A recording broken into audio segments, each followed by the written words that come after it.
ऐसे वोट कभी होता है? ऐसे कभी वोट नहीं होता है।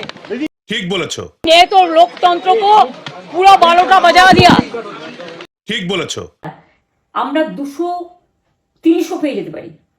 ঠিক বলেছো, বিজেপি যতই ভাবুন, ভেবেই বসে থাকুন, আর ঠিক বলেছো, যতই অপপ্রচার করুন, মনে রাখবেন জবাব পাবেন 4 তারিখে সন্ধ্যের মধ্যে।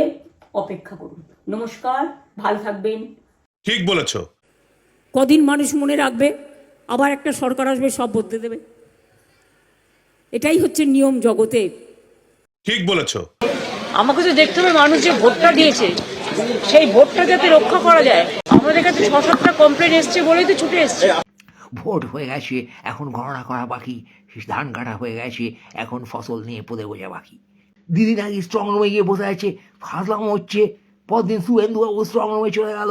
আরে সালা, স্ট্রং রুমে গিয়ে ভোটের পিছনে কাঠি করছে, ইভিএম মেশিনে গেলে ওই কারচুপি করেছে, কেউ কাউকে বিশ্বাস করছে না। এত সাজুয়াগাড়ি, সব নাকি দিদিকে কাঠি করতে এসছে, এত দিদির বাহিনী, সব নাকি তাদের উল্টে কাঠি করে দেবে। এবং সবাই হুঙ্কার দিচ্ছে, দেখতে পাবি 4 তারিখে, দেখতে পাবি আমি জিতবো, সব আমার। মানে মানে কোনো গণতন্ত্র নেই। দিদি নাকি ভোটে যারা ক্যান খেয়েছে তাদের অ্যাওয়ার্ড দেবো এসে। মানে কি?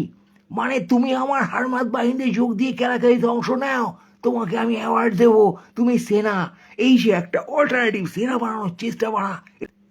দিদি তো নিজের টাকা দিয়ে অ্যাওয়ার্ড দেবে না, অ্যাওয়ার্ড আমাদের টাকা দিয়ে দেবে। So we are padding goons. তুমি আমি গুন্ডা পুষি দিদির হয়ে, বুঝতে পারছো? তুমি আমি গুন্ডা পুষি।